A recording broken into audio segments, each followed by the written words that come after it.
Bonsoir tout le monde, j'espère que vous allez bien. Je suis trop contente parce que ça y est, on reprend les vidéos où je reçois des invités dans mon studio qui vont venir me raconter leurs histoires les plus flippantes. Et vous allez le voir, on va pas juste s'arrêter aux histoires paranormales, on va vraiment ouvrir le champ des possibles. Du moment que ça fait peur, ça nous fait plaisir finalement. Et pour démarrer cette toute nouvelle saison, j'accueille à mes côtés la seule, l'unique, la grandiose Emma Gradiano. Rien que ça. Et bonjour, et moi je suis trop contente d'être là, je suis un peu surexcitée et je pense que les histoires vont vous plaire. Il y a des trucs que j'ai jamais racontés à personne. Yes, et qui sont arrivés récemment. Non. Et quand tu m'as envoyé le message, je me suis dit, je le garde pour Jill. Oh, c'est trop bien. Merci beaucoup, merci. Alors, on va démarrer tout d'abord par cette question que je vais poser à tous mes invités. Quel est ton rapport avec le paranormal? D'où ça te vient? Est-ce que c'est depuis que tu es toute petite? Comment ça s'est passé? Alors, en fait, j'ai commencé par l'ésotérisme. Okay. Et la spiritualité, donc je me suis beaucoup intéressée à ça à l'adolescence. Je me suis cherchée un peu et en fait, au fur et à mesure, en me renseignant sur l'ésotérisme, j'ai commencé à me renseigner un peu sur le paranormal en me disant « Ah, on peut faire de la divination, communication avec les morts, tout ça ». Et après, sur YouTube, moi je suis tombée dans le contenu paranormal, notamment avec tes vidéos d'ailleurs. Et j'ai adoré en fait, j'ai trouvé que c'était un univers incroyable et je m'y suis de plus en plus intéressée au fur et à mesure du temps. Et après, j'ai eu envie de tester par moi-même. Alors, dis-nous, comment c'est passé, parce que tu fais aussi des enquêtes paranormales sur ta chaîne. Je vous mets évidemment sa chaîne juste ici. Vous n'hésiterez pas à aller voir et surtout à vous abonner. Quand tu as décidé de faire ta première enquête paranormale, comment est-ce que tu te sentais? Oh waouh, j'étais un peu stressée parce que j'avais pas la méthodologie, tu vois. Moi j'y suis, franchement je suis arrivée, j'avais plein d'outils, j'ai fait bon, on va tester plein de trucs et on verra bien ce que ça va donner quoi. Et j'avais pas peur, pas tant que ça, mais j'avais vraiment l'excitation, j'espérais qu'il se passe quelque chose. Parce que je me suis dit le pire qui pourrait m'arriver en réalité, c'est que je me rends compte que je me fais des films et qu'en fait ça n'existe pas et que... Et que toutes nos vidéos sont fausses. Ouais, je voulais tester par moi-même, je voulais ressentir, j'étais impatiente de ressentir vraiment ce que ça fait d'être en action quoi.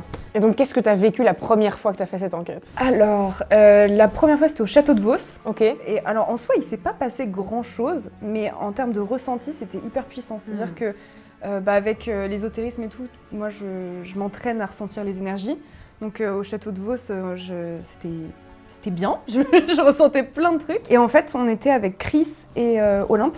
Oui. À un moment donné, c'était un peu tard dans la nuit, on voulait prendre un couloir pour monter à l'étage. Avec Chris, on s'arrête net tous les deux en même temps. Et on se regarde, on dit, il y a un truc qui va pas. Et on sent comme, tu sais, une présence, une énergie qui se dresse devant nous et on pouvait plus passer. Alors moi, c'est ma vidéo, donc j'essaye de passer outre. Je me dis, on va avancer, on n'a pas le choix, il faut prendre l'escalier. Et Chris qui devient blanc, livide, et qui me dit, je ne peux pas. Il me dit, je ne peux pas marcher, mes jambes se sont bloquées, je ne peux plus avancer. Et en fait, on s'est retrouvés vraiment, je sais même pas expliquer, on s'est retrouvés bloqués, mais c'était pas mental. C'est-à-dire que lui, il a expliqué qu'il avait l'impression que quelqu'un, tu sais, lui serrait les jambes et lui attrapait les jambes et qu'il était immobile et il a senti comme tu sais une petite voix dans sa tête qui lui dit tu n'as pas le droit de monter. Oh. Donc ça l'a fait flipper et moi j'étais à côté et c'était un courant d'air chaud alors qu'il fait froid dans le château, il faisait très froid et c'était un mur chaud comme ça devant nous. C'était vraiment en termes de ressenti mais on s'est retrouvés bloqués quoi, on pouvait plus avancer. Donc on a fait demi-tour, lui s'enfuit, nous on a pris notre courage à deux mains et on a avancé quoi, mais c'était intense franchement, c'était très bizarre. Donc ça, c'était la première chose que j'ai ressentie en enquête. Et rien avec tes machines ce jour-là? Les baguettes ont un peu réagi, le pendule aussi. Oui. Mais ça, en soi, même chez moi, des fois, j'ai des résultats, tu vois. Donc ça m'a pas étonnée plus que ça, parce que je le faisais déjà, la divination, ou en tout cas, utiliser le pendule. Je crois que le cadeau n'a pas fonctionné de toute la soirée. Ok. Rien. T'as déjà eu comme moi des moments où t'as des endroits où t'arrives, tes cadeaux, ils s'emballent à partir du moment où tu les allumes, et puis des lieux où t'es là... c'est mort quoi, il y a rien quoi. Ou alors ils veulent juste pas, enfin tu vois, ou alors il y a d'autres machines qui fonctionnent et pas les K2 mais plus le Spirit Voice ou je trouve ça hallucinant et c'est ce que j'adore, c'est qu'il y a vraiment des moments où pendant 2 heures il ne se passe à rien et puis tout d'un coup ça part dans tous les sens et ça c'est le truc qui aujourd'hui moi quand je fais mes enquêtes me fascine le plus, c'est de voir que ces appareils en fait c'est tellement aléatoire, c'est pas parce qu'on va dans un lieu que les K2 vont fonctionner quoi. C'est ça qui est assez fou. Mais je crois que, en fait là pour l'instant j'ai fait 3 enquêtes. Là, la semaine prochaine, il y en a une 4e, mais j'en ai fait que 3. Les 2 premières, le K2 n'a jamais fonctionné. Ok. J'ai tout essayé. Moi, j'étais là, s'il vous plaît, faites-le moi biper une fois, je sais pas, quelque chose. Et ça n'a jamais fonctionné. Et c'est quand je suis allée à Fougeray, où là, il s'est déclenché 3 fois, mais à des moments bien précis où on interagissait. Et c'est là où je me suis dit, oh, c'est bluffant quoi. Pendant 3 heures, je l'ai dans la main, je fais tout ce que je peux pour qu'il s'active, il s'active pas. Et quand il se passe quelque chose de concret, non, mais quand il se passe quelque chose et qu'on entame une communication, alors là, il allait taper dans le rouge, je me suis dit, c'est hyper impressionnant, quoi. Il a pas bipé pendant 4 heures, et après, pendant une session de 20 minutes, il faisait que de s'activer quand on me posait une question. Alors là, ça, c'était incroyable. Ouais, je pense que ça, c'est la chose qui m'a le plus bluffé quand j'ai commencé à utiliser des outils, parce qu'avant, dans mes toutes premières enquêtes, j'avais rien du tout, c'était juste des ressentis. Et ça, c'est ce qui me bluffait le plus, c'est vraiment d'avoir ces moments très aléatoires et que quand ça réagit, c'est très concret, comme tu dis, c'est vraiment dans un moment de communication, quoi. Parfois, quand on arrive, parce que j'ai l'impression qu'ils sont tous autour de nous et qu'ils sont là, wow, qui sont ces gens qui sont chez nous, et qu'ils sont un peu tous là, et puis généralement, parfois, ça se calme, et puis ça reprend un peu plus tard, mais t'as vraiment cette impression de, ok, t'es rentré dans la maison ou dans le lieu. Ça se vide. Ouais, mais d'abord, ils sont tous là en mode, ils viennent voir, et puis après, ils se barrent pendant 1 heure, 2 heures, et puis quand ils reprennent un peu confiance, alors ils reviennent. Bon, ça dépend sur qui tu tombes. Si tu tombes sur des entités qui ne sont pas spécialement bien intentionnées, c'est toujours un peu plus compliqué, mais... On avait eu ça où, en fait, on avait fait la visite la journée, et la journée, on avait ressenti vraiment, enfin, on avait l'impression d'être observé tout le long de la visite, et le soir, quand on a commencé l'enquête, le calme absolu. Il n'y avait plus rien, c'était le silence, mais de mort, quoi. Il n'y avait même pas un bruit dans le château. Et au bout de 4 heures, c'est là où on avait la sensation qu'ils revenaient. Et même, des fois, on allait dans une pièce, on rentrait, on sentait des présences, on avançait, on se mettait au centre, ils partaient. Ils nous fuient. Ça, c'est vraiment impressionnant de le ressentir comme ça. Ouais, ça, je suis tout à fait d'accord. C'est quelque chose qu'on a déjà eu aussi, où quand Mika, qui surtout m'accompagne dans les lieux qui sont abandonnés, par sécurité, me dit, ok... ils vont faire un petit check avant pour vérifier que c'est safe, qu'il n'y ait pas des gens qui sont à l'intérieur et tout ça. Et il me dit, ok, ressenti de dingue et tout. Et puis on rentre et c'est vraiment le calme plat. Et Mika est super embêté parce qu'il est là, c'était pas comme ça il y a une demi-heure, quoi. C'est assez fou. Bon, je propose qu'on rentre maintenant dans le vif du sujet. Tes histoires les plus flippantes. Emma, l'espace est à toi. Merci. Je vais commencer par une qui m'est arrivée là, cette semaine. Donc c'est très frais et très récent. Et justement, j'ai pas d'explication, donc ça sera peut-être l'occasion de trouver une piste quelconque. Okay. Maintenant, je vis seule chez moi et j'ai invité une bonne copine à moi à une soirée, toutes les deux. Donc on discute tranquillement, on boit un café, on fait des blagues, tout ça. Dans mon salon, on voit la porte d'entrée. On discute et d'un coup, on voit la poignée de la porte d'entrée qui saccade comme ça, comme si quelqu'un allait rentrer. Donc on se regarde, on se dit, quelqu'un qui rentre, c'est trop bizarre. Et ça fait un peu peur parce qu'il était peut-être bien 23h, quelque chose comme ça. Et ma porte, c'est pas une porte, c'est une porte un peu vitrée. C'est-à-dire que tu vois à travers. Okay. Et la lumière est allumée, donc vraiment, s'il y a quelqu'un devant la porte qui ouvre, tu vois quelqu'un. Enfin, c'est limpide. Et là, on voit rien. On voit juste la poignée qui se baisse, mais pas doucement, c'est fort, comme si vraiment quelqu'un essayait de rentrer chez moi. Et on se regarde toutes les deux, on commence à paniquer, on se dit mais qu'est-ce qui se passe, c'est trop bizarre. Je me mets un petit peu en retrait contre ma baie vitrée, j'essaie de voir s'il y a quelqu'un devant la porte. Bon, je vois personne, je me dis attends, c'est pas possible. Je monte dans la salle de bain, je passe ma tête au-dessus de la fenêtre pour que ça donnait directement devant ma porte. Je lui dis mais il y a personne. Et ma pote qui crie, qui me dit mais ça continue, ça continue. Je suis terrifiée, je lui dis, il n'y a personne devant cette porte. Donc on redescend, on tremble, elle pleure, elle se sent pas bien. Je lui dis, non mais attends, il y a forcément une explication, ça va aller, on va trouver quelque chose. Et la porte qui continue. Et en fait, il y a 2 personnes qui ont le double de mes clés. Okay. Donc moi, je me suis dit, bon, c'est forcément une des personnes qui a le double de mes clés qui essaie de rentrer d'une manière ou d'une autre. Enfin, ça n'a pas de logique qu'il y ait quelqu'un qui insiste comme ça sur la porte. On est tétanisés et je veux pas ouvrir cette porte. Parce que je sais pas ce qu'il y a derrière et j'ai trop peur. Donc on se réfugie dans ma chambre et ça s'arrête. On sait pas ce qui vient de se passer, on n'en parle plus, on fait comme si c'était rien passé et on passe à autre chose. Donc elle s'en va, moi je me retrouve seule chez moi. Je dors très très mal, je fais des cauchemars toute la nuit. Et en fait, cette semaine-là, il a commencé à se passer des choses chez moi où j'ai cru que je devenais folle. Enfin franchement, j'ai vraiment cru que je devenais folle. Je retrouve le sel dans le frigo. Je retrouve, quand je rentre chez moi, j'ai comme une petite mamie, j'ai des petits chaussons, tu vois. Et j'ai toujours le pied droit au niveau du pied droit et le chausson gauche au niveau du pied gauche. Et là, je les retrouve dans l'autre sens. Dans le meuble de mon entrée, j'ai des bijoux que j'ai perdus depuis... ça fait 6 mois, je les cherche. Et j'ai un plateau où je mets mes clés, il n'y a que mes clés dedans. Je rentre un jour, je vois 2 paires de boucles d'oreilles à moi que j'avais perdues. Et là, je me dis, ah non, bah non. Je sais que je les ai pas mis là. Enfin, soit je deviens complètement barjot, soit il y a un problème. Le soir, quand je me couche, j'entends des bruits, mais je m'inquiète pas plus que ça parce que j'ai 2 chats, donc je me dis bon, ils mettent le bazar. Enfin, j'essaie de me rassurer quoi. Et plus les jours passent, plus je vois des objets qui ont, ça a pas de sens. Je vois mes gants de boxe dans les toilettes. Je me dis mais je sais pas. À quel moment je suis allée aux toilettes avec mes gants de boxe si j'en ai laissé un ici et un sur la table. Enfin, des trucs de fou. Et un soir, je suis dans ma cuisine en train de me faire à manger et je réentends la porte. La porte. Fallait me voir, j'avais Et tout ça, il y a récemment, Ouais, alors? cette semaine. Ah, punaise! Cette semaine. Et j'avais mon couteau, je suis en train de couper des légumes. J'étais là en panique avec mon couteau et je crie dans la maison. Je dis s'il y a quelqu'un qui essaie d'entrer, je suis armée, j'ai un couteau. Et la porte, elle continue. Je me dis non, mais c'est pas possible. Je pleurais parce que j'ai vraiment eu très très peur. Je me rappelle juste d'un truc. Ça me fait dire qu'il y avait vraiment quelqu'un. C'est que j'ai des stores en fait. En gros, il y a ma porte d'entrée. Ici, il y a ma salle à manger et ma cuisine tout ouvert. Et en fait, toute cette pièce, c'est des baies vitrées. Ok. Du coup, je ferme les stores, comme ça, je suis sûre que je suis tranquille. Et je sais pas comment l'expliquer. Il y a un des stores où, tu sais, c'est comme si quelqu'un avait passé ses mains en dessous et il s'est redressé d'un coup et lâché. Alors...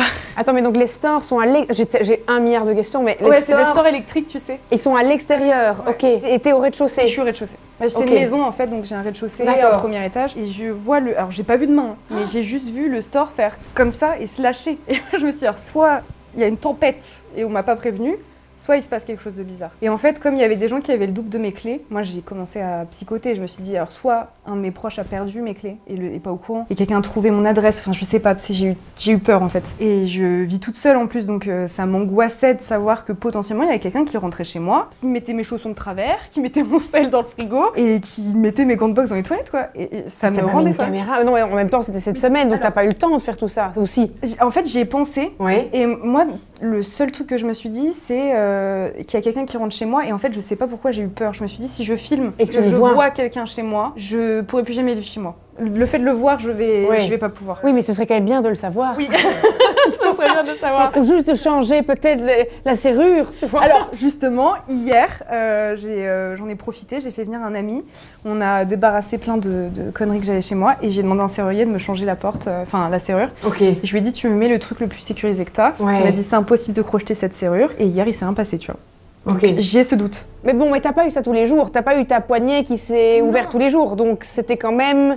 En fait, ça m'a fait ça 2 fois dans la semaine, une fois toute seule, une fois avec mon ami. Ouais. Et les objets qui se déplaçaient, j'étais vraiment en mode, mais alors soit il y a quelqu'un qui me fait une mauvaise blague et qui veut me faire croire que je deviens folle, enfin franchement, soit il y a vraiment quelqu'un qui rentre chez moi. Mais dans les 2 cas, c'est atroce.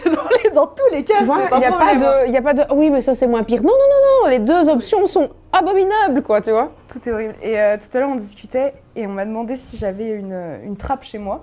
Et c'est vrai que dans ma salle de bain, il y a une trappe, mais je sais pas où elle mène. Je pense que c'est les fondations. Écoute, c'est horrible. J'ai 1 milliard d'histoires qui viennent dans ma tête. J'imagine un vieil ermite, tu sais, tu vois, qui vit dans son truc et qui est là. C'est comme s'il y a des bruits dans le mur. C'est horrible. Tous les soirs, il fait des trucs dégueulasses. Il est là. Je vais plus rentrer chez moi, c'est terminé. Il a chipoté à tes boucles d'oreilles, tes trucs. C'est horrible. Oh, c'est atroce, c'est atroce. Et la dernière fois, je cherchais mon soutien, un de mes soutiens-gorge, et je le trouvais plus. Et je me suis dit, non. Il était accroché un truc. Bah enfin, dites-il sur cette trappe. C'est comme Océane qui a perdu ses culottes en enquête avec nous. Alors tout le monde sait évidemment aujourd'hui que c'est Gilles. En studio avec nous, nous avons notre bon vieux Gil qui évidemment ne me quitte jamais pendant mes tournages, et Simon qui est là aussi, donc si vous entendez un peu de bruit, ce sont eux. Oui, donc Océane avait perdu ses culottes alors que Gilles, bon pour le coup, ne dormait absolument pas avec nous dans cette maison-là dans laquelle on dormait ce soir-là, et on n'a jamais retrouvé ce sac, et on a contacté l'hôtel n'a jamais retrouvé ce sac de culottes. C'était, tu sais, une petite pochette, et en plus c'était de la belle lingerie, tu vois, c'était des petites lingeries qui coûtent quand même assez cher, donc elle était là, elle était vraiment deg. Elle n'a jamais retrouvé ses culottes, quoi. J'ai dû lui prêter des strings jusqu'à ce qu'elle puisse aller faire un peu de shopping. On n'a jamais été aussi proches d'ailleurs avec Océane, c'était extraordinaire, mais voilà, comme quoi, soit les entités, soit les gros pervers voleurs de sous-vêtements étaient au taquet dans les 2 histoires, quoi. Mais c'est fou. Et cette maison, cette maison où tu y as emménagé quand? Ça fait 2 ans et demi. Ah, quand même, ça fait un moment que tu y es, et quoi. puis j'ai jamais rien eu, c'est-à-dire que pour moi c'est la maison la plus saine que j'ai jamais vue. C'est une maison qui est récente, je crois qu'elle date de 2009, donc il n'y a pas de passé, tu vois. Mon intuition me fait ressentir quelqu'un qui est un peu plus joueur, tu vois, qui va aller t'embêter, genre mettre le sel dans le frigo. C'est clairement montrer « Coucou, je suis là ». Mais moi, c'est là où c'est compliqué pour moi parce que j'ai un doute quand même que ce soit pas quelqu'un qui rentre chez moi. Oui, c'est vraiment mais ça. évidemment. Mais ça, c'est encore plus terrifiant. C'est-à-dire qu'à la limite, cohabiter avec quelqu'un que je ne vois pas, soit, j'accepte. Cohabiter avec quelqu'un que je ne vois pas, mais qui est physiquement vraiment présent chez moi, là, ça me pose problème. Donc j'ai fait venir 2 serruriers. Le premier, il est venu et il me dit, mais vous avez jamais été cambriolé? Je dis, bah non, jamais. Il me dit, mais la porte, elle a été forcée. Il me montre et c'est vrai qu'il y a un trou en fait sur le barillet. Enfin, il y a un écart et il y a un trou. Et je me pose des questions. Je me dis, bon, c'est quand même suspect. Et il me demande, il me dit, vous galérez pas à ouvrir votre porte? Je dis, bah si, je dois mettre le pied contre la porte, je dois braquer la poignée. Il me dit, ouais, bah ça c'est un signe qu'on a essayé de crocheter quand même. Au final, il a même pas réussi à changer ce qu'il voulait changer, donc j'ai fait appel à un 2e serrurier. Et lui, pareil, il me refait la réflexion. Il me dit, c'est quand même bizarre, votre porte est super dure à ouvrir, il y a un truc qui va pas quand même dans ça. Et le 2e serrurier, en partant, il me fait une petite blague, puisque je lui dis, au moins je sais que là, plus personne n'a les clés de chez moi. Il me dit, ah bah moi je les ai, moi. Oh, le relou de service. Pitié, non. Jean-Pierre Serrure. Par contre, ce qui, moi, me tilte quand même dans l'histoire, c'est qu'il y a cette facette où, potentiellement, cette personne rentre chez toi et bouge des objets, mais pourquoi est-ce qu'elle viendrait, quand tu es là, forcer, tu vois, la poignée de la porte super fort et tenter d'ouvrir le volet? Parce que alors, à ce moment-là, c'est genre... Là, il se dévoile, quoi. Mais oui. Et surtout que je l'ai pas vu. Enfin, franchement, ça, c'est le truc qui m'a terrifiée, c'est que vraiment, ma porte, elle est transparente, on voit à travers, quoi. Et c'est pas quelqu'un, dans les personnes qui ont le double, il y a pas quelqu'un qui veut te faire une mauvaise blague. J'ai posé la question. J'ai pas eu de réponse, mais j'ai posé la question parce que je me suis demandé si, je sais pas, la personne n'était pas passée pour récupérer des affaires ou quoi, je sais pas, j'ai demandé. Mais... Pourquoi aller mettre ton gant de boxe sur la toilette, mettre le sel, et en plus sur plusieurs jours. Donc ça veut dire que cette personne-là, elle est revenue, elle a pris tes boucles d'oreilles, elle s'est dit, oh tiens, est-ce que je mettrais pas le sel dans le frigo? Ça va faire une petite blague à Emma, tiens, mais je vais pas dire que je suis venue par contre, tu vois, enfin c'est bizarre. Franchement, je pense pas du tout, mais du coup c'est stressant, franchement c'est stressant. Et quand j'étais chez moi toute seule, je m'enfermais à double tour dans ma chambre, je prenais les chats avec moi, j'étais en mode... J'avais le téléphone à côté, je me suis dit si quelqu'un rentre, j'appelle la police tout de suite et je saute par la fenêtre.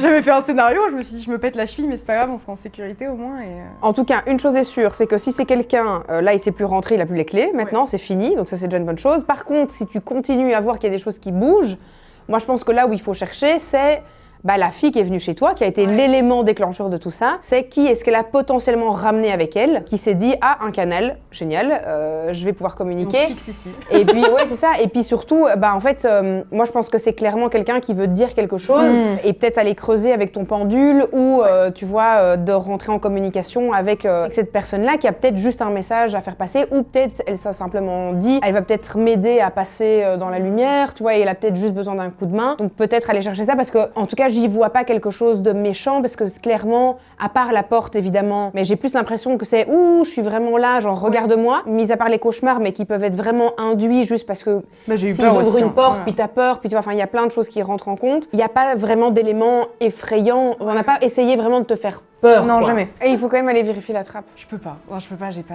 Non mais en plus, c'est un vieux monsieur qui vit dans la trappe. Allez, qu'est-ce que je fais? J'ouvre la trappe, je dis bonjour, vous êtes chez moi. Tu fais venir des potes à la maison et vous ouvrez tous ensemble la trappe. En plus, ça fera une super idée de contenu. On ouvre la trappe où se cache potentiellement un vieux monsieur dégueulasse. Je pense qu'elle est pas. En fait, c'est horrible parce que tu sais, c'est pas les trucs américains où tu tires. Oui. On dirait que c'est condamné quoi. Enfin, Okay. ou alors faut taper dessus avec un balai, je sais pas. Bon, en tout cas, on veut les suites. On va te réinviter pour avoir un update de cette histoire parce que clairement, on veut absolument savoir ce qui s'est passé. Bon, histoire suivante. Ça fait un moment depuis que je suis petite, je fais un mélange entre paralysie du sommeil et terreur nocturne. Ok. C'est vraiment un drôle de mélange entre les deux parce que si je dis pas de bêtises, terreur nocturne c'est tu te réveilles dans la nuit, tu hurles. Et paralysie du sommeil, c'est... T'es bloqué. T'es bloqué. T'es complètement bloqué. Je saurais pas trop expliquer, mais en gros, ça m'arrive très souvent de me réveiller dans la nuit, d'avoir le corps bloqué, je ne peux plus bouger, mais j'entends, je vois et j'ai les yeux ouverts. Oh. Et je vois mes cauchemars se matérialiser dans ma chambre.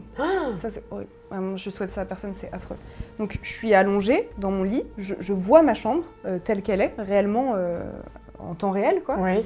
Mais mon corps ne peut plus bouger. Donc je peux pas fermer les yeux, je peux pas me débattre, je peux pas... Enfin, c'est horrible, je peux pas tourner la tête, je peux pas parler, je peux pas crier. Juste, je respire et je suis bloquée dans cet état-là. J'en avais déjà parlé à des psychologues, des psychiatres, parce que je me suis dit, bah, j'aimerais bien soigner ce trouble du sommeil quand même, parce que c'est très, très contraignant. Oui. Et en fait, j'expliquais que je voyais des créatures, en fait. Enfin, je vois des ombres, je vois des monstres, je vois des yeux, je vois des formes qui se... Enfin, la pièce, tu sais, qui se tord sur elle-même, enfin, des trucs abominables. Le psychiatre m'avait expliqué qu'en fait, c'était un cauchemar que je faisais dans ma tête qui se matérialisait dans la pièce parce que j'avais les yeux ouverts. Il y a notamment, et t'en as déjà parlé et ça m'avait fait très peur, le Atman. Oui. Lui, je le vois tout le temps dans mes paralysies du sommeil. Quand j'étais petite... lui, on l'aime pas. Hein. Quand j'étais petite, en gros, j'ai commencé à le voir petite. Et au début, il bougeait pas, il restait toujours dans l'encadrement de ma porte. Et un jour, au fur et à mesure, quand j'ai grandi, il s'est mis à se rapprocher. Et un jour, il s'est retrouvé au-dessus de mon lit, enfin vraiment à côté de moi. Dans ma paralysie du sommeil, il m'a griffé. Et le matin, je me suis réveillée, j'avais une griffure. Et je me suis toujours dit... C'est moi en fait, j'étais bloquée mais je me suis donné un coup en me débattant et je me le suis expliqué comme ça. Mais je pensais que j'étais la seule à le voir et en fait il y a plein de gens qui voient ce Atman. Ah oui. Et dans le monde entier. Oui. C'est ça qui est hallucinant. Quand tu fais des recherches sur internet, d'ailleurs si vous n'avez pas vu ma vidéo sur mon histoire personnelle avec l'homme au chapeau noir, je vous mets la mini juste ici, n'hésitez pas à les regarder. Dans le monde entier, on retrouve des écrits de gens qui voient... Et à des époques différentes. Oui. C'est terrifiant. Ouais. Donc ça c'est un cauchemar récurrent, enfin une terreur nocturne que je fais régulièrement. Il y a quelques mois là, je dors seule dans mon lit maintenant. Et en fait j'ai constaté que quand je dors avec quelqu'un, je fais pas de terreur nocturne ou de paralysie du sommeil. Je pense que c'est parce que ça me détend de dormir avec quelqu'un. Du coup je m'endors correctement, je me réveille correctement. Je dors seule en ce moment et j'ai refait une terreur, enfin je dirais même pas une paralysie du sommeil, une terreur nocturne, un cauchemar vivant. C'est comme ça. J'en ai refait un pour la première fois et ça faisait très longtemps que j'en faisais plus. Et en fait j'étais allongée dans mon lit. Pareil, j'ai les yeux ouverts, je suis complètement bloquée. Et de base, c'est très mignon dans ma chambre, mais j'ai un fauteuil un peu cocooning. Tu t'assois, tu poses tes bouquins, enfin un truc vraiment chouette quoi. Et là, il était orienté droit vers mon lit. D'habitude, il est un peu penché et là, avant de me coucher, je l'avais mis droit devant mon lit. Comme d'habitude, je vois une ombre qui descend du plafond comme ça, qui coule le long du mur et qui vient se positionner sur ce fauteuil. Donc je vois vraiment une ombre se matérialiser comme ça sur ce fauteuil qui est droit devant moi et moi complètement bloquée qui peut pas bouger. Et cette ombre elle a pas de forme, je peux pas expliquer, tu sais, c'est pas humain, c'est pas animal, c'est vaporeux comme ça. C'est brumeux mais opaque. C'est très bizarre. Ce qui m'a vraiment fait particulièrement peur, elle a pas bougé, elle est vraiment restée à sa place. Mais les chats, j'ai 2 chats, ont commencé à sauter sur ma poignée pour venir me rejoindre dans la chambre. Et en fait, ils s'excitaient de plus en plus. C'est-à-dire que d'abord, ils ont entendu un bruit, je les ai entendus courir dans les escaliers. Ils se sont positionnés devant ma porte et mon chat, il est très malin, il sait comment ouvrir les portes. Donc il saute sur la poignée comme ça pour faire bascule et rentrer dans la chambre. Et moi, j'avais fermé à clé. Donc je l'entends en fait sauter une première fois, il miaule, il saute une deuxième fois, saute une troisième fois. Il y a mon deuxième chat qui les rejoint et ils se mettent à gratter la porte, à 2. Moi, je suis toujours bloquée en terre nocturne avec cette forme que je ne peux pas identifier, qui est vraiment en face de moi. Et les chats qui commencent à littéralement péter un plomb. Et vraiment, je les avais jamais vus aussi stressés. Tu sais, les miaulements ultra aigus de panique des chats. Et ils grattent, ils s'arrêtent pas, ils miaulent tous les 2. En fait, dans ma tête, je me suis dit, si les chats réagissent, c'est qu'ils sentent quelque chose. Et donc, potentiellement, c'est pas une terreur nocturne en fait que je suis en train de faire. C'est qu'il y a vraiment quelque chose devant mon lit et que je suis attaquée finalement par quelque chose. Je peux pas me défendre en fait. Non, c'est ça. Je pense que c'est le mélange de la situation. Moi, j'ai commencé à faire de la tachycardie. J'avais le cœur qui battait super fort, enfin, j'ai eu très peur. D'habitude, je me rendors. Et c'est au matin que je me rappelle de tout ça. Je peux jamais sortir de mon état de paralysie en plein milieu d'une terreur nocturne. Enfin, c'est impossible. Ça m'est jamais arrivé. Et là, j'essaye de hurler de toutes mes forces, je hurle, et j'y arrive pas, il n'y a aucun son qui sort. Et d'un coup, je vois l'espèce de forme noire se lever, et moi qui réussis à hurler ma terreur, et je sors de cet état de paralysie, et au moment où j'arrive à me relever du lit, tout disparaît. Plus rien. Et les chats qui se calment instantanément.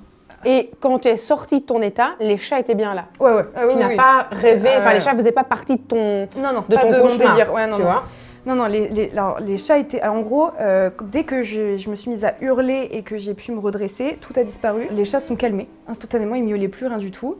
Je suis allée tout de suite ouvrir la porte. Ils étaient bien devant la porte. Ils me regardaient comme ça, ils étaient terrifiés. Ils ont couru dans la chambre, ils se sont mis sur le lit avec moi. Ils m'ont reniflé, tu sais, de partout. En fait, comme s'ils avaient eu peur qu'il me soit arrivé quelque chose. Tu sais, ils me reniflaient de partout. Mon chat, il avait les poils tout touffus de peur, le dos rond. Je me suis dit, mais attends, c'est un truc de fou, quoi. Alors, je sais pas s'ils ont juste senti mon angoisse et que du coup, par énergie, ils ont senti et ils ont juste voulu venir et me protéger et c'était juste une terreur nocturne. Ce qui m'a aussi vraiment fait flipper, c'est qu'au début, ils étaient sur le lit avec moi. Ils me font plein de câlins et tout, ils me lâchent pas. Et après, ils sont allés sur le fauteuil.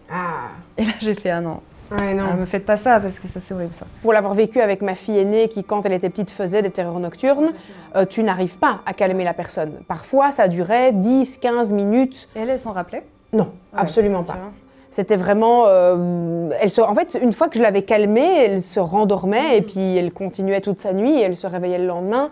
Alors, elle était très petite quand ça s'est passé, donc forcément, c'est plus compliqué d'avoir une discussion là-dessus le lendemain matin. Mais oui, les hurlements, parfois, étaient très compliqué à calmer, au point que je me disais, parce que j'habitais dans une toute petite maison de ville mitoyenne et avec des murs qui étaient fins comme du papier carton, et je me disais non mais les voisins ils vont croire que je maltraite mon enfant parce qu'elle n'arrête pas de hurler et c'est hurler à la mort. Bah ouais, c'est impressionnant. Hein. Ah non, c'est ultra impressionnant et la première fois qu'elle a eu ça, moi je pensais qu'elle avait quelque chose physiquement, tu vois, qu'elle avait une douleur abominable, qu'elle avait, je sais pas moi, un truc qui avait pété à l'intérieur de son corps et qu'elle faisait un saignement interne, enfin je sais pas ce qui se passait, donc c'est vraiment très impressionnant. Après, si on va creuser un petit peu plus sur le côté paranormal, et c'est forcément ce qu'on aime ici, et voilà, on aime bien on est là pour ça, donc on aime bien aller creuser sur cette piste-là, même si il faut toujours, je trouve, garder la piste rationnelle, parce qu'au final, nous n'avons pas d'explication, donc voilà, autant garder les deux pistes. Mais c'est vrai que d'un point de vue plus paranormal, le chat, c'est un canal, déjà de base. Après, il est là vraiment pour te protéger. Moi, je le vois par exemple avec mes chats ici. Dans les enfants, celui qui a le plus de sensibilité et celui qui est le plus sensible, enfin, Jude est un hypersensible, il a ses émotions qui sont à fleur de peau et il a beaucoup de crises d'angoisse. Les chats dorment avec Jude, avec personne d'autre à part Jude, alors que ils peuvent aller dormir chez James, ils pourraient aller chez Bella, mais ils vont juste chez Jude parce qu'ils ont vraiment cette capacité à venir et à ok, allez, on va faire le petit nettoyage pendant que tu dors pour pas que, en fait, ta jauge, à un moment donné, elle explose. Donc, si quelque chose était en train de t'attaquer durant ton sommeil, forcément, les chats sont venus aider et puis ils sont venus d'abord cleaner ma terreur. Forcément ta terreur et tous tes points énergétiques, et puis ils sont passés au fauteuil pour aller cleaner l'endroit où était stockée l'énergie négative. Mais si tu me dis que depuis que t'es petite, tu vois aussi l'homme au chapeau noir... Mais bon, ce qui est bizarre, c'est que du coup, j'ai demandé à mes parents, je hurlais pas quand j'étais petite. C'est-à-dire qu'ils ont pas de souvenir que je me réveillais dans la nuit et que je hurlais à plein poumon. Mais par contre, moi, je me souviens très bien que je faisais des cauchemars que je voyais dans ma chambre. Donc c'est pour ça, à chaque fois, quand on me demande paralysie du sommeil, terreur nocturne, je sais pas définir parce que normalement paralysie du sommeil tu vois rien, t'es juste bloqué dans un état de paralysie quoi. Il y a des gens qui en paralysie du sommeil voient vraiment parfois quelqu'un par exemple au-dessus d'eux, yeux fermés ou yeux ouverts hein. Par exemple quand moi j'ai des paralysies du sommeil, la plupart du temps ça va être quelque chose de très simple et c'est vraiment juste, et là je vais plutôt pencher. Alors le côté rationnel dit que ton cerveau s'actionne mais pas aux bons endroits au bon moment, et donc en fait ton cerveau se réveille mais n'actionne pas, enfin ne donne pas l'impulsivité au corps d'ouvrir les yeux et de se réveiller. Donc là ce que les médecins préconisent c'est de réussir à te calmer, très compliqué, et puis te réendormir en fait, et attendre de te réveiller normalement, de réussir à ouvrir tes yeux. Je n'ai jamais réussi à faire ça, hein, je le dis tout de suite. Non, c'est impossible. Quand tu es dans cet état où tu te sens coincé dans ton corps, moi j'essaie d'appeler au secours auprès de Simon, et en fait je lutte tellement avec moi-même que j'arrive à un moment donné à sortir de cet état, et Simon l'a vécu à côté de moi, quelqu'un qui sort d'une paralysie du sommeil, c'est effrayant. Ah oui, Parce que il m'a dit tu fais un bruit comme si on te sortait de la tête de l'eau quoi. Et c'est vraiment ça, j'ai vraiment l'impression qu'on me... C'est vraiment ce truc, et alors j'ai mon cœur qui va super vite, généralement je fonds en larmes instantanément après parce que j'ai un relâchement de la panique qui vient de se passer. Mais c'est traumatisant. Hein. C'est traumatisant comme expérience. Il y a une autre théorie qui explique que le début d'une paralysie du sommeil, alors chez moi ça commence toujours de la même manière, je vais avoir un bourdonnement très fort dans les oreilles. Ouais, un bourdonnement dans les oreilles. Alors c'est pas voilà, c'est pas la même chose chez tout le monde, mais moi j'ai un bourdonnement dans les oreilles. Je sais que d'autres personnes, dites-le nous d'ailleurs en commentaire si vous vivez ça aussi, ils ressentent ça. Et puis tu as cette sensation de paralysie du sommeil, et si tu te laisses vraiment aller, normalement, tu peux réussir à faire une sortie de corps ou un voyage astral. Alors, c'est le démarrage du truc. Ce que tu me dis, ça me parle beaucoup parce que moi, je suis terrifiée par les sorties de corps et le voyage astral. Et c'est un truc où vraiment, une fois, ça a commencé, j'ai eu tellement peur, je voulais pas en fait le vivre, que du coup, possiblement, en voulant bloquer ça, je me crée moi-même des entre-deux où je suis là mais pas là quoi. Et du coup, c'est intéressant. Ouais. Et on m'a conseillé de demander, que tu demandes clairement à la forme, l'entité, de se dévoiler. Et donc c'est vraiment de dire, ok, montre-moi ton vrai visage. Tu dois le dire dans ta tête, parce que moi je peux pas parler. Ah, non, tu le dis dans ta tête. Si t'arrives juste à penser, tu dis voilà, je veux voir ton vrai visage. Mais c'est horrible parce que si t'es pas prêt à tout voir, tu peux être vraiment choqué. Enfin, moi j'ai peur, tu sais, qu'il me montre un truc que j'ai pas envie de voir, quoi. Oui, mais généralement, et c'est l'un de ce qu'on m'a dit, hein, j'en sais rien, tu vois, je te donne juste une piste que tu peux potentiellement exploiter, mais on m'a dit qu'au moment où tu faisais ça, généralement, tu as quelqu'un que tu as connu, ou quelqu'un de super gentil. En fait, il y a une façade effrayante avant, et au moment où tu l'acceptes et où tu dis, ok, montre-moi ton vrai visage, tu as quelqu'un de tout à fait, cohérent qui apparaît, avec qui tu arrives à rentrer en communication. Donc ça vaudrait peut-être une fois le coup d'essayer de le faire, d'essayer de passer au-dessus de ta peur. J'ai moi une fois fait le test par contre de me laisser aller dans une paralysie du sommeil. Ça a été le moment le plus merveilleux de mon sommeil, et je n'ai plus jamais eu une paralysie du sommeil après parce que j'en veux, parce que je veux retourner dans cet état. C'est incroyable. Donc je t'explique. Je suis en période d'allaitement avec Chacha, je suis épuisée au bout de ma vie. Je dors dans sa chambre à certains moments de la nuit, j'avais mis un matelas pour que ce soit plus facile, que je ne doive pas à chaque fois remonter. C'était le moment où on faisait la transition entre notre chambre et sa chambre. Donc je passe des moments de la nuit chez elle. Je l'allaite, je la remets dans son lit et je démarre instantanément une paralysie du sommeil. Et je suis tellement fatiguée que, véridique, je me dis « Oh, flemme. » Non mais, trop fatiguée. Donc j'ai vraiment dit « Oh, tant pis, au pire je meurs. » Tu vois. Mais j'étais tellement fatiguée que je dis « Oh, on verra bien ce qui se passe. » Mais j'avais pas la force ni le courage de lutter et de sortir de cet état. Et je me suis laissée complètement aller. Et je me suis sentie vraiment m'asseoir sur le matelas. J'ai eu l'impression de glisser sur le sol. J'ai entendu. C'est vraiment comme si j'étais sur un tapis roulant comme ça. Et j'ai foncé droit dans le mur de la chambre. Et au moment où j'ai percuté le mur, il y a eu une explosion de couleurs. Et j'ai vraiment eu un waouh. Je n'avais rien pris, je tiens à le préciser, j'allaitais. Et j'ai vraiment eu ce waouh, c'est extraordinaire, et un bien-être qui m'a envahi. Je ne me suis jamais sentie aussi bien de toute ma vie. Je n'avais plus aucun tracas, j'avais plus de soucis, j'étais bien, j'étais plus fatiguée. Et j'étais là, et je sais juste que j'avais ces trucs de couleurs et que j'étais dans une sorte d'univers que je connais pas, mais qui était juste un endroit noir avec plein de couleurs qui apparaissaient de partout. Et puis, je me rappelle pas, je pense que je me suis réveillée le lendemain, tu vois, ou quand la petite m'a réveillée dans mon sommeil. Le soir d'après, j'ai dit ok, je veux la même chose.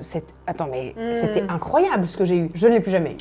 Et depuis, j'attends impatiemment une paralysie du sommeil que je n'ai plus. Parce qu'en fait, Romain justement me disait qu'une fois que tu as passé le stade de la peur, tu vas devoir induire ce truc. Et là, c'est compliqué parce que là, tu dois rentrer dans des exercices. J'ai vraiment pas le temps pour l'instant de faire ce genre de choses parce que ça demande vraiment, tu sais, tu dois te réveiller à certaines heures de la nuit, faire un truc, puis aller te rendormir. Enfin bref, c'est quand même un peu fastidieux. Et j'ai plus jamais eu ça pour l'instant. Voilà, donc c'est des petites pistes que tu vas pouvoir tester et peut-être que ça, tu vas te dire, ok, c'était génial parce que j'ai pu passer un truc et en fait, je suis rentrée dans un autre...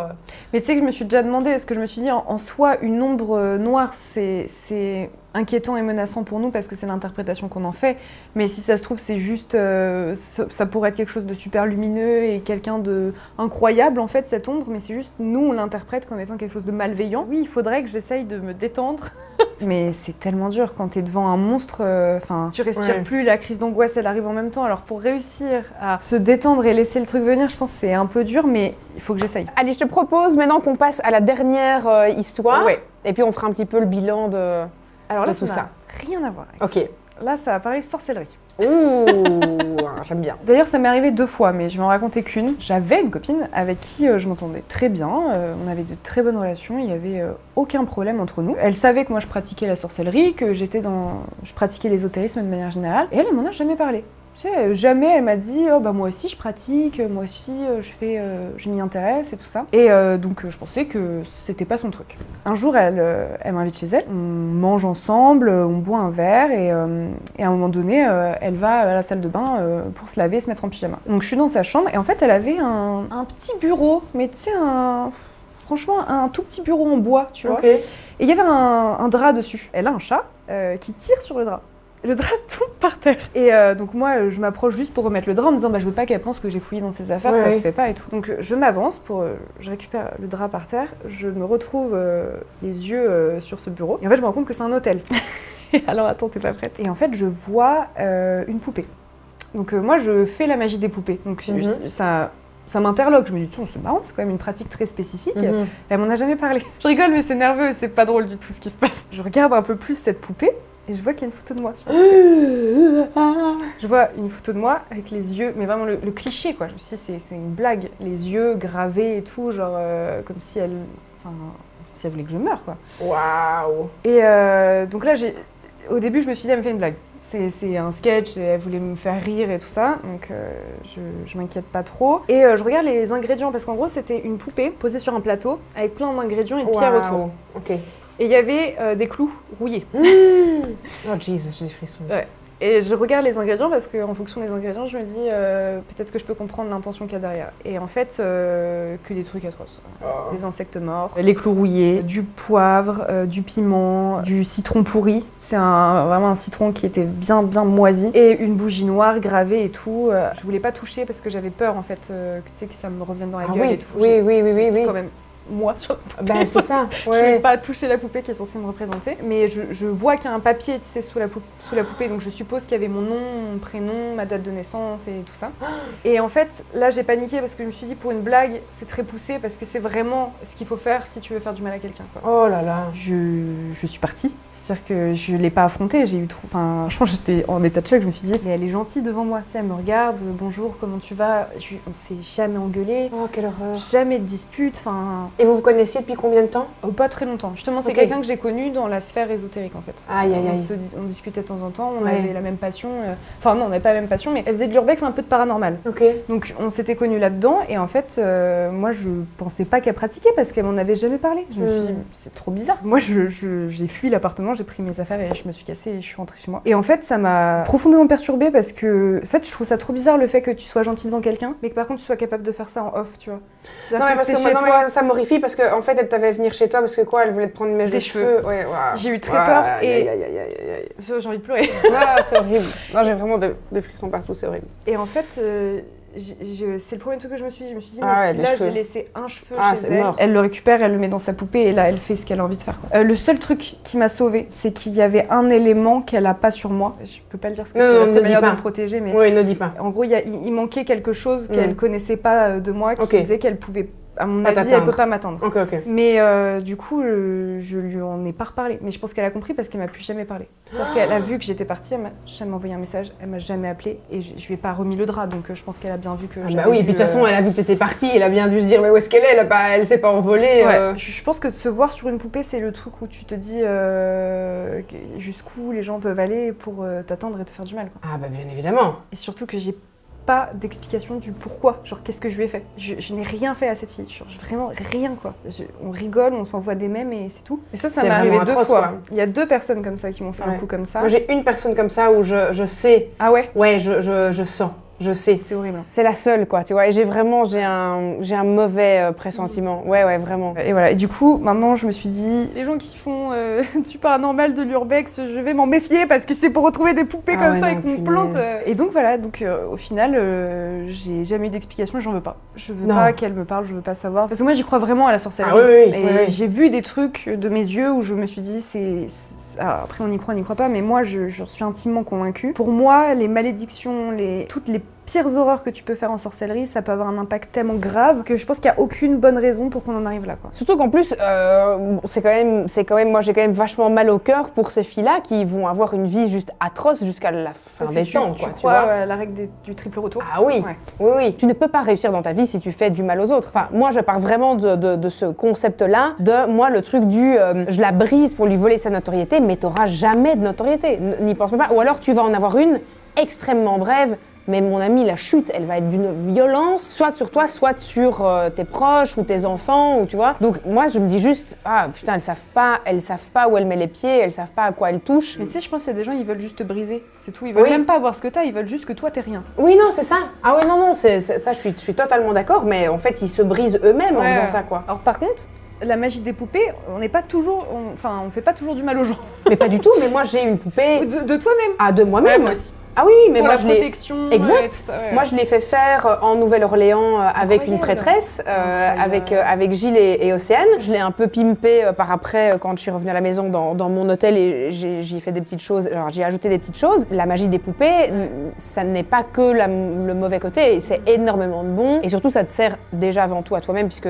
Bah, je vais pas t'expliquer à toi, mais on ne fait pas des choses à quelqu'un, même du positif, si on n'a pas son accord avant. Donc quelqu'un qui est malade, on ne soigne pas quelqu'un qui est malade sans avoir demandé au préalable l'accord de la personne, parce que sinon on influe sur le libre arbitre, et si on va influencer quelque chose que quelqu'un doit vivre, parce que ça fait partie de son chemin de vie, de son travail intérieur, et souvent on dit oui mais il est malade, oui mais il est malade pourquoi? Il y a peut-être des raisons, il y a peut-être des choses à comprendre, il y a peut-être un chemin à faire. Si la personne vient chez toi et dit ok, explicitement j'ai besoin d'aide et j'ai envie que tu m'aides à ce que ça aille mieux, alors à ce moment-là on peut le faire. Après, tu me dis si t'es peut-être pas du tout dans ce même Je suis complètement d'accord avec toi. carcan que moi, mais en tout cas, de ce que moi j'ai appris et les personnes que j'ai côtoyées dans mon apprentissage ésotérique m'ont toujours dit, même si c'est pour faire du bien, on fait pas du bien à quelqu'un sans lui demander son accord, quoi.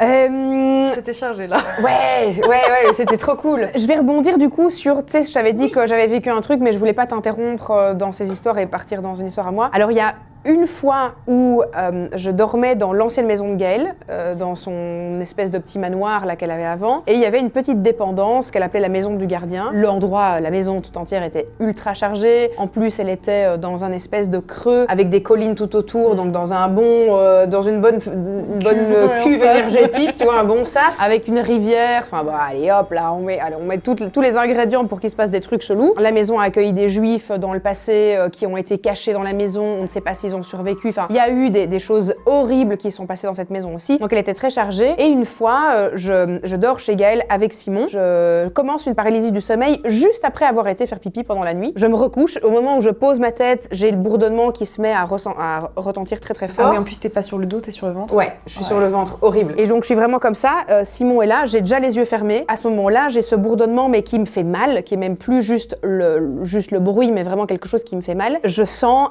vraiment à ce moment-là quelqu'un qui appuie sur ma tête, genre boum, dans le matelas comme ça. Et donc là, je sens un truc qui pousse vraiment sur ma nuque et sur ma tête. Ok, il y a quelqu'un qui essaye de rentrer, quoi. J'ai vraiment eu ce truc de là je vais essayer de t'attaquer de l'intérieur. C'est horrible. Atroce. Et d'ailleurs, t'es face contre. Non, c'est horrible. Oh là là, t'es même juste étouffée quoi. Enfin, je veux dire, c'est horrible. Non, après, je pouvais pas m'étouffer parce que j'étais comme ça. Ouais. Mais donc, je savais respirer. J'avais pas ma tête dans le coussin, mais par contre, je sentais vraiment quelqu'un s'appuyer sur moi. Et j'ai vraiment lutté et je me suis dit, putain, allez, Jill, t'es plus forte que ça. Et je me suis dit, t'es une putain de sorcière. Tu sors de cet état. Tu sais, j'étais vraiment là. Let's go. En mode warrior. Mais vraiment, genre, ce n'est pas le moment d'avoir peur. Là, tu ne peux pas avoir peur. Là, tu es plus forte que ce qui se passe. Et j'ai réussi à sortir de cet état. C'est d'ailleurs, je pense, la fois où j'ai fait le plus peur à Simon et que je te disais qu'il avait été témoin de trucs où il a hurlé. Parce que j'ai hurlé et je suis sortie de ce truc et puis j'ai fondu en larmes et j'étais je me suis fait attaquer dans la chambre chez Gaëlle, c'était horrible. T'as plus jamais dormi. Ah, j'ai dû redormir une seconde fois contre mon gré parce que j'avais dit plus jamais je fous un pied là-bas. Je me retrouve coincée dans une tempête de neige chez Gaëlle, je suis obligée de dormir. Le scénario horreur quoi. Non, attends. Tout y est. Je suis en week-end pour ma formation de Reiki. Ça commençait bien pour toi. Ça commençait bien, mais méga open quoi. Tu vois, allez, toutes les portes sont bien ouvertes. Le mec, il a nettoyé tous mes chakras, mes trucs. En plus, c'est la veille de recevoir mon soin pour avoir mon apprentissage Reiki, donc je suis bien open. Je dîne chez Gaëlle, on papote avec Dan, Gaëlle. Je regarde par la fenêtre, il y a 5 cm de neige. Je suis coincée chez Gaëlle. Je dois dormir là-bas. Je ne peux pas. Et en plus, je suis toute seule. Eux dorment dans leur suite parentale à l'étage. Moi, je suis mise du coup dans la chambre d'amis en dessous de chez eux et plus dans la maison du gardien. Sauf que là, pendant la nuit, d'ailleurs, ça a été très drôle par la suite quand on y repense, mais j'ai tout bonnement quelqu'un qui a explosé la porte de la chambre en genre donnant un coup, quoi. Mais vraiment, genre un bam dans la porte et la porte a tapé contre le mur avec une violence, mais un truc insensé qui, du coup, moi, m'a sorti de mon sommeil qui était déjà fragile parce que je dormais pas sur mes 2 oreilles puisque j'avais peur. Et j'ai hurlé à la mort. Dan est arrivé en slip. Cheveux ébouriffés.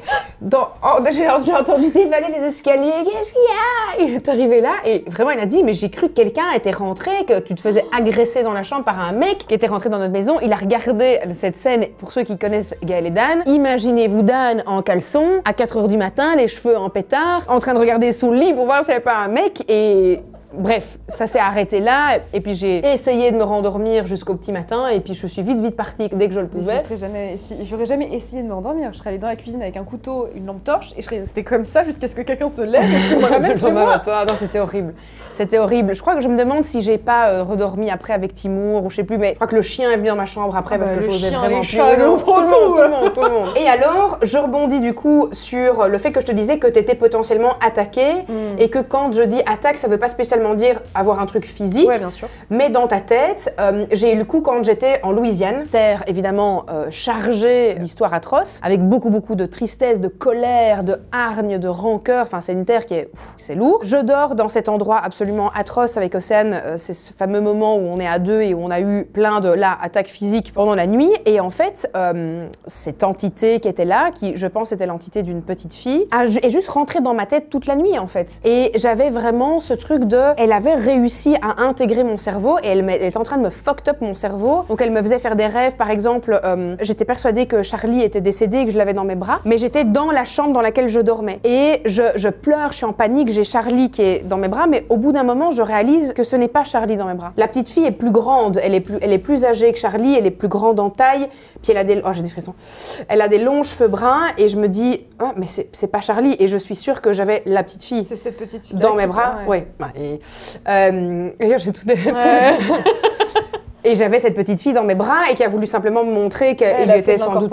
Voilà. Et toute la nuit, elle a pas voulu me lâcher. J'étais là, mais juste laisse-moi dormir. Et elle me faisait faire des rêves bizarres, puis elle revenait, puis. Elle voulait te montrer plein de trucs. Ouais. Non, c'était horrible. Et donc, moi, je l'ai vécu comme une attaque. Oui. Parce que je voulais pas ça et je lui disais, arrête de venir dans ma tête, laisse-moi tranquille, laisse-moi dormir, je veux juste dormir 2-3 heures, sinon le lendemain matin, on va être exténué. Et elle voulait pas me lâcher, quoi. Et c'était pesant, c'était lourd.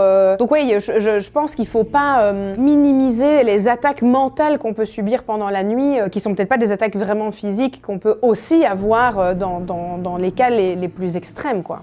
Emma, tes histoires étaient extraordinaires. Je pense. J'ai tout donné de ma personne. Ah non, mais c'était fou. Je pense que depuis le début de ma chaîne, c'était le rendez-vous le plus passionnant que j'ai eu en termes d'histoire. Oh bah, je suis ravie. C'était fou, c'était génial et j'ai trop envie qu'on en refasse une et je veux savoir si t'as testé des trucs. Alors personnellement, je préférais qu'il m'arrive plus rien. Non, oui, c'est vrai. Oui, moi je suis là, allez, florilège de trucs là, qu'on ait encore des histoires à raconter. Non, mais c'était trop chouette. Merci beaucoup d'avoir accepté mon invitation. Alors sachez qu'on part ce soir en enquête paranormale à 2. Ce sera disponible sur ma chaîne prochainement, donc restez bien au taquet. Si vous n'êtes pas encore abonné, n'hésitez pas à le faire, surtout pour ne pas manquer notre enquête qui à mon avis va être très cool, en tout cas je l'espère. Si vous ne suivez pas encore Emma, je vous invite à aller la suivre sur ses réseaux. Je vous mets ses réseaux dans la description de cette vidéo. Allez checker tout ça. Merci. Avec plaisir, c'était trop bien. Oui. Moi j'étais un peu stressée pour mes histoires, je me suis dit, elle a tout entendu, comment je vais pouvoir vendre ça moi? Non, c'était trop bien, j'étais passionnée, j'avais des frissons quand tu racontais, c'était trop cool. Merci beaucoup. J'ai pleuré pour la dernière, j'ai une petite larme, j'ai fait non. Ah punaise, mais ouais non, j'ai vu, c'était prenant quoi. Merci beaucoup, gros bisous à vous, prenez bien soin de vous et prenez soin des autres. À bientôt. Ciao.